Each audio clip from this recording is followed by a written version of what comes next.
Selamat malam semuanya. Assalamualaikum warahmatullahi wabarakatuh. Kita ketemu lagi pada mata kuliah pengujian perangkat lunak di minggu ke-12 hari ini ya. Eh, Berikut adalah nama saya, terus bidang penelitian dan bidang apa namanya? Minat saya dari rekayasa perangkat lunak. Jadi saya minat di rekayasa perangkat lunak, sistem operasi, pengembangan game, teknologi informasi, dan interaksi manusia. Mata kuliah ini mata kuliah yang tahun kedua saya ajar. Di minggu ke-12 ini materinya masuk ke minggu 9 ya. Itu Mahasiswa mampu menyebutkan perbedaan pengujian perangkat lunak manual dan pengujian perangkat lunak otomatis. Jadi konteksnya kita membahas tentang dua hal tersebut, yaitu pengujian perangkat lunak manual dan pengujian perangkat lunak otomatis. Sebelum kita masuk ke pengujian perangkat lunak, eh, yang perlu diperhatikan adalah kita membuat persamaan persepsi dulu. Berikut ini adalah gambar mobil. Saya akan memberikan analogi dulu tentang mobil.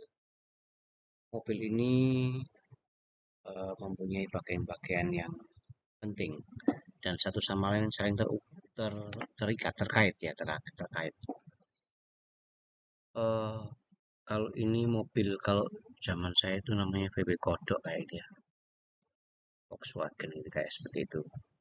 Lalu cuman eh, yang versi lama.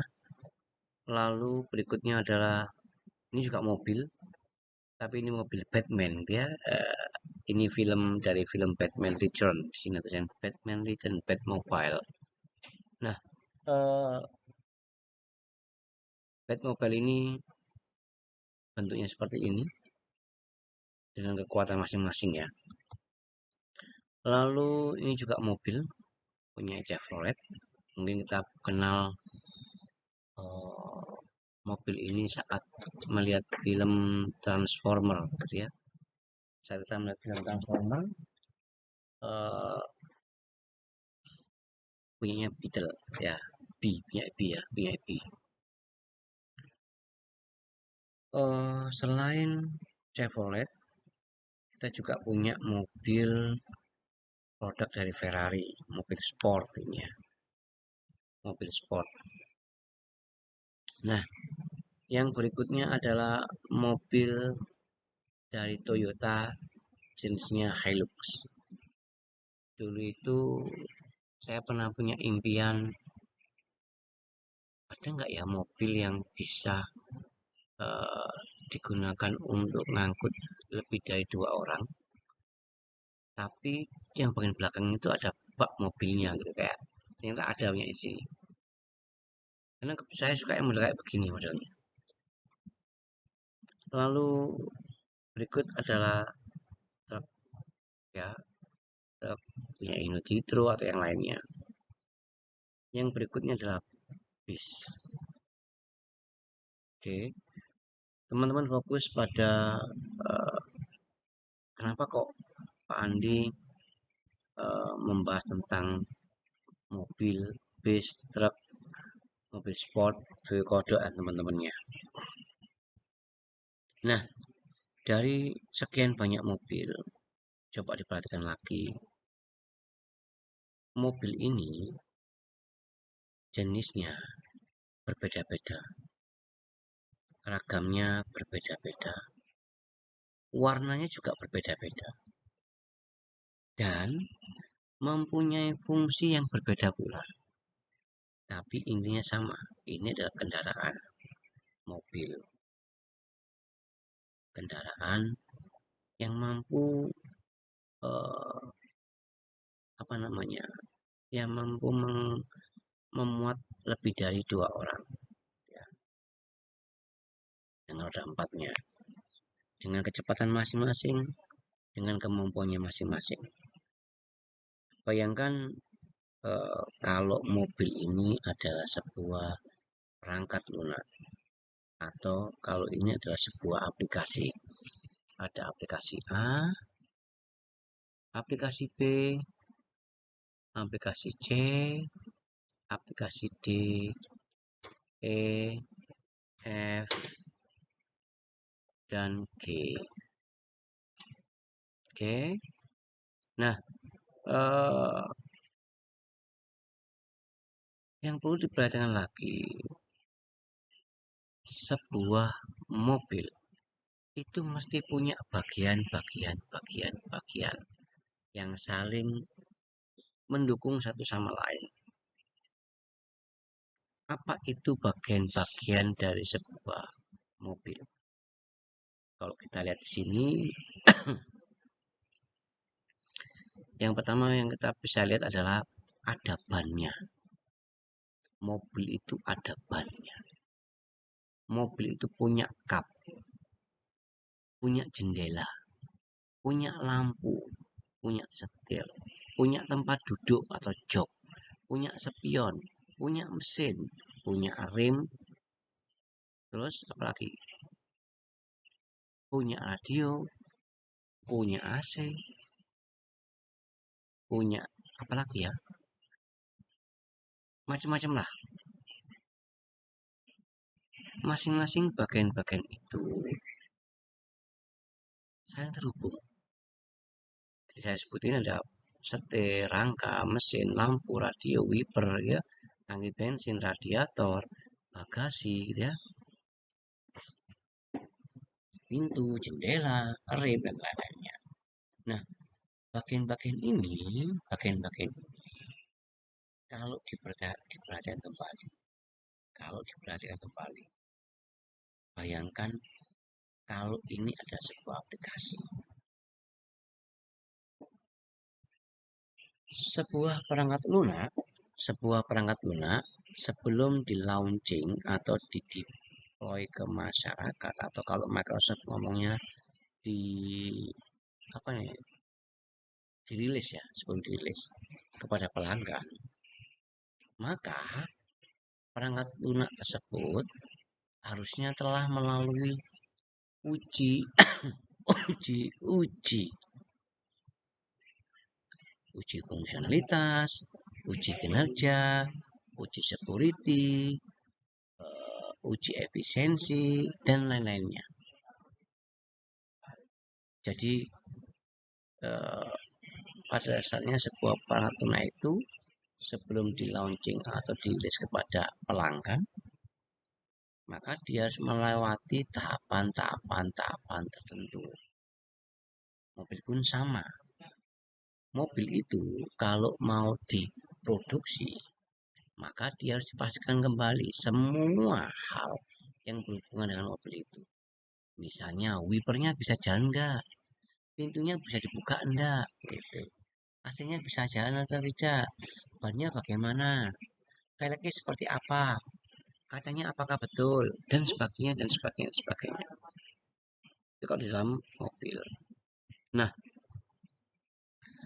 ada 4 jenis pengujian yang biasanya dilakukan oleh pemrogram. Yang pertama adalah pengujian unit atau unit testing. Yang berikutnya adalah pengujian integrasi atau integration testing. Yang berikutnya adalah pengujian sistem atau sistem testing.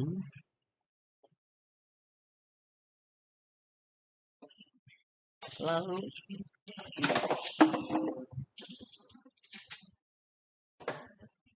yang berikutnya adalah pengujian penerimaan atau acceptance testing. Ya. Empat pengujian itu yang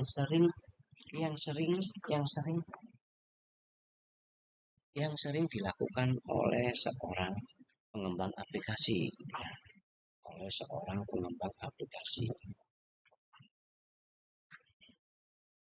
Dengan keempat itu diharapkan proses pengembangan aplikasi itu dan proses pengujiannya sudah maksimal, sehingga nanti didapatkan sebuah perangkat lunak yang robust atau handal, gitu ya. perangkat lunak yang robust atau handal. Seperti Microsoft, kalau mereka sudah yakin bahwa aplikasinya sudah running well atau ready to use, maka Microsoft akan merilis aplikasinya. Kalau zaman dulu, Microsoft langsung, ini aku punya aplikasi baru loh, ayo dipakai. Biasanya gitu, ayo dipakai. Download dulu dong, coba dulu dong, gratis loh. Dan di situ, meskipun Microsoft sudah melakukan tahapan-tahapan uji, tetapi Microsoft masih memerlukan apa namanya trial and error gitu ya, yang diberi yang didapatkan dari penggunanya. Nah, sebelum masuk ke tahapan itu, eh, si Microsoft itu telah melakukan pengujian unit, pengujian integrasi, pengujian sistem, sampai yakin bahwa itu udah running to use atau ready to use. Oke, ini gambar saya dapat dari Segway Technology. Webnya bagus. Teman-teman bisa membaca nanti. Kalau memang mau yang perlu detailnya, paling tidak apa yang ditulis itu sudah saya ungkapkan di hari ini. Nah, unit testing ini nanti ada 4 ya. Ada unit testing. Unit testing paling nanti kalau diletakkan kegiatan di bagian paling bawah. Unit testing, integration testing, system testing, lalu acceptance testing. Pengujian atau unit testing merupakan metode verifikasi perangkat lunak untuk memastikan bahwa sebuah unit program itu layak atau tidak digunakan. Jadi unit testing ini testing yang paling kecil dari sebuah program yang ada. Alasannya apa? Untuk memastikan bahwa uh, unit ini bisa berjalan dengan baik dan benar. Jadi di bagian mobil, misalnya sebelum masuk ke acceptance testing gitu ya, kalau mobil itu maka si mobil ini dicek dulu bagian-bagian yang penting. Misalnya bagian rodanya. Apakah betul roda bisa berjalan dengan baik? Apakah betul roda mampu menahan beban seperti ini ya, dan sebagainya. Atau kalau saya sering nyontoin di AC itu kan banyak partnya, banyak bagian-bagian kecilnya. Contohnya kalau di AC-nya mobil misalnya, apakah betul kalau ditekan tombol on, dia itu akan nyala AC-nya? Apakah betul kalau udah nyala, terus setting kecepatannya 1 itu paling kecil, 2 agak besar, 3 semakin besar, 4 paling besar sendiri. Sehingga AC-nya cepat buanter dan dingin gitu. Apakah betul bisa itu? Kalau betul, oh berarti unit yang ini sudah cocok, gitu, sudah betul unitnya. Terus apakah betul kipasnya ini bisa ke kiri ke kanan gitu. Unit terkecilnya yang dites. Paham ya teman-teman? Jadi yang dites itu unit yang paling kecil, unit yang paling kecil. Terus kalau udah ngomong AC, apakah betul uh, kalau ada apa ini AC-nya ini kipasnya, apakah betul kipas kalau ditekan tombol kiri muncul putar ke kiri, kalau kanan putar ke kanan, diintegrasikan. Lalu sistemnya berjalan dengan baik apa tidak? Itu juga dicek kembali semuanya. Sampai pada kalau udah bisa semuanya, maka uh, AC ini sudah siap untuk diterima, bisa diterima.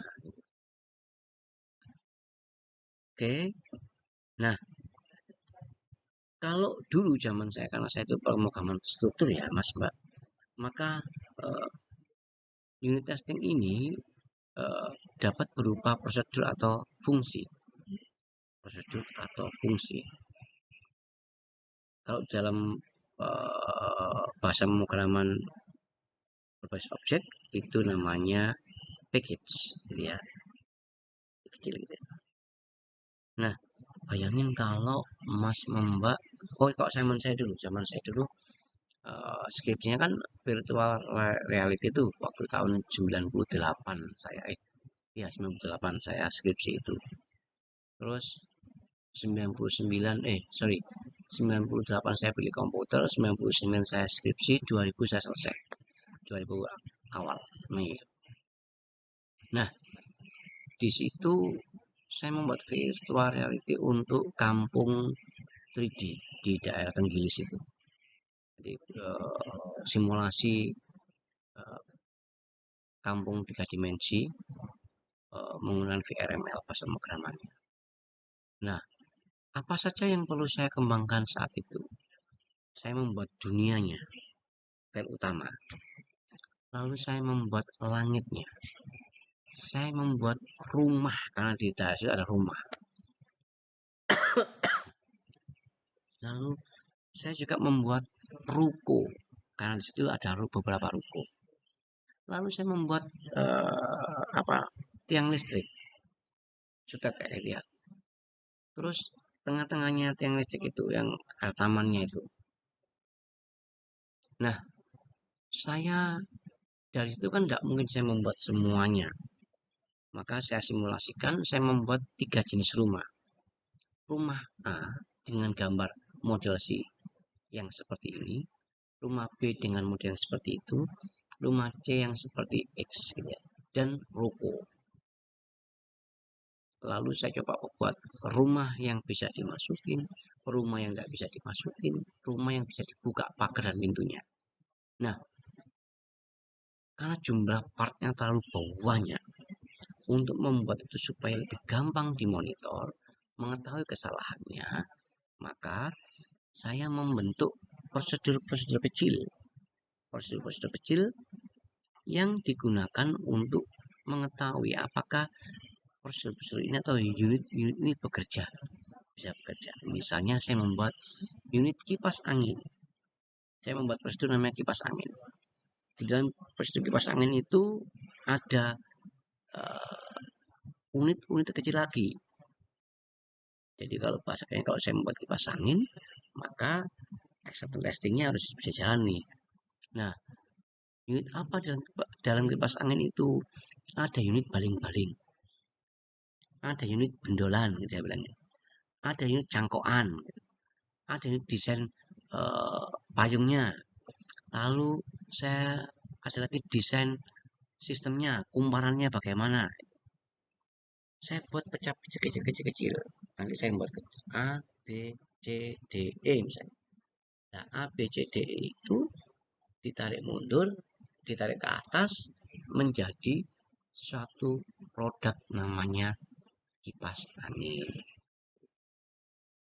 Jadi saya buat kecil-kecil yang penting-penting, misalnya kipas angin itu ada kumparan, ada rotor, ada apa, saya kemudian satu namanya pemutar misalnya gitu. Jadi dari unit kecil saya bentuk lagi yang agak besar namanya pemutar, pemutar sistemnya saya buat lagi dengan yang ini, koneksi dengan yang lainnya, akhirnya bisa menjadi satu perangkat yang bisa diterima untuk dijalankan menjadi sebuah kipas angin. Contohnya seperti itu. Jadi saya bilang ada program itu saya pecah-pecah di unit A, unit B, unit C, dan unit D. Contohnya seperti itu sih. Lalu integration testing, tadi saya sudah bilang bahwa saya pengujian integrasi ini lebih pada pengujian dari 2 atau lebih unit perangkat lunak. Tadi saya bilang unit A, unit B, unit C diintegrasikan gitu ya. Bisa nggak kipas anginnya tuh ke kiri kanan gitu? Oh bisa, berarti integrasinya Pak. Udah, gitu ya. Terus lalu yang berikutnya adalah pengujian integrasi ini sebaiknya dilakukan secara bertahap untuk menghindari kesulitan penelusuran jika terjadi kesalahan atau error lainnya. Saya bilang perlunya kita membentuk grup-grup kecil atau proses-proses kecil untuk memastikan bahwa apa yang kita kerjakan betul. Misalnya nih, waktu di VRML itu saya membuatkan rumah. Lah rumah itu ada grup namanya pagar, ada grup namanya jendela, ada grup namanya pintu depan, pintu belakang gitu. Saya buat itu sehingga eh, kalau ada kesalahan di salah satu itu nanti saya ketahuan, oh ini salah pintu, pintu mana pintu depan yang saya cari gitu, sehingga lebih cepat untuk ngetrace errornya atau bugnya. Nah, untuk pengujian sistem atau sistem testing, unit-unit proses yang telah diintegrasikan tadi diuji dengan antarmuka yang sudah dibuat, diuji dengan antarmukanya gitu. Sehingga pengujian ini dimaksud untuk menguji sistem perangkat lunaknya. Pengujian sistem perangkat lunak, ingat ya, ada di sistem testing ada UI-nya gitu. Kadang kita bingung apa bedanya unit, lalu integration, dan lalu sistem. Kalau sistem sudah masuk ke UI-nya gitu ya. Perlu diingat bahwa pengujian sistem harus dilakukan secara bertahap sejak awal pengembangan. Jika pengujian hanya di akhir, maka dapat sebagai kualitas sistemnya kurang bagus gitu. Sistem testing, kalau di beberapa model pengembangan perangkat lunak, sistem testing ini bisa diukur keberhasilannya pakai SUS, System Usability Skill. Nanti teman-teman bisa cek YouTube saya, ada di bagian judul System Usability Skill gitu ya. Masuk. Setelah di sistem testing, maka pengujian penerimaan atau acceptance testing. Pengujian penerimaan atau acceptance testing perangkat lunak dilakukan oleh pengguna yang telah bekerja sama dengan pembuat program untuk mengetahui secara langsung bagaimana perangkat lunak yang telah dibuat dapat bekerja sebelum perangkat lunak disebarluaskan. Ya, jadi pengujian ini dilakukan oleh orang yang bukan dari tim pembuat program atau pengembang aplikasi, harus orang lain supaya tidak ada namanya itu, kalau saya ngomong ke anak-anak, konflik of interest gitu ya. Nggak mentang-mentang teman kami maka diiyakan, dibaik-baikan, padahal jelek itu tidak boleh. Nah, tujuan acceptance testing ini adalah untuk mengetahui kepuasan pengguna atau user. Nah, ini acceptance testing ini kalau mau dipastikan maka diukurlah, mungkin bisa dengan menggunakan SUS tadi juga bisa di acceptance testing, karena untuk mengetahui penerimaan bisa nggak nilainya berapa gitu ya. Ini model yang ada beberapa, ini kayak V ya, model V ini tadi ada unit testing, ada integration testing, system testing, dan acceptance testing. Nah, teman-teman yang masih bingung, coba cek kembali nanti. Coba dicek kembali, tadi saya tanya ke teman-teman. Misalnya kita mau menguji keamanan datanya, keamanan aplikasi. Keamanan aplikasi itu tidak harus password, username, tidak harus. Di beberapa pengembang aplikasi, selain ada password, username, ada juga captcha, gitu ya. Ada username, password, ada captcha, ada lagi OTP, gitu ya, model OTP atau model kayak klik-klik itu, kayak rambu-rambu dan sebagainya. Itu semua model atau ragam security system. Atau kayak kalau saya pernah bilang ke Mas, saya kalau teman-teman main township, terus township ini kalau beberapa detik atau beberapa menit tidak saya mainkan, saya biarkan, otomatis dia akan sistemnya Android itu akan nge-close. Atau kalau saya tidak, kan kalau di Android itu bisa, oh saya ngerti WA masih bisa main dan sebagainya toh, oke aku habis dari main township terus aku buka WA, ternyata kelupaan kelamaan, misalnya 15 menit, maka saat saya scroll handphone saya klik gitu ya, kan bisa muncul tuh dua aplikasi yang sedang dijalankan gitu ya. Ternyata 2 atau 3 aplikasi ini begitu pas township saya geret, dia nggak bisa masuk, dia langsung login ulang gitu. Security system nggak harus username password ya, bisa dari sistem yang seperti itu, tapi biasanya kombinasi. Yang pasti security yang paling gampang itu ya username sama password, lalu digampangkan dengan captcha atau dengan model kayak tadi. Model sistem kalau berjalan lama nggak diakses oleh pengguna, maka dia langsung otomatis reset ulang gitu.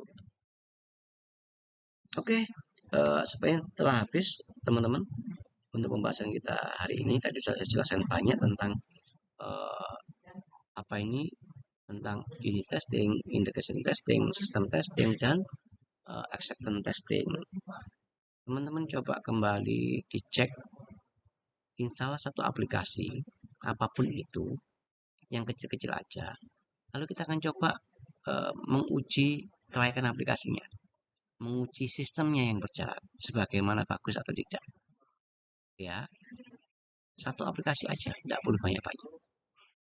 Oke, nanti coba dikirim, kalau yang dari ngerjakan lalu dikirimkan via Google Classroom. Teman-teman yang lain yang bukan dari jurusan teknik informatika, yang bukan kuliah, mungkin bisa mencoba juga, lalu bisa dikirimkan ke kolom komentar. Oke, terima kasih. Assalamualaikum warahmatullahi wabarakatuh.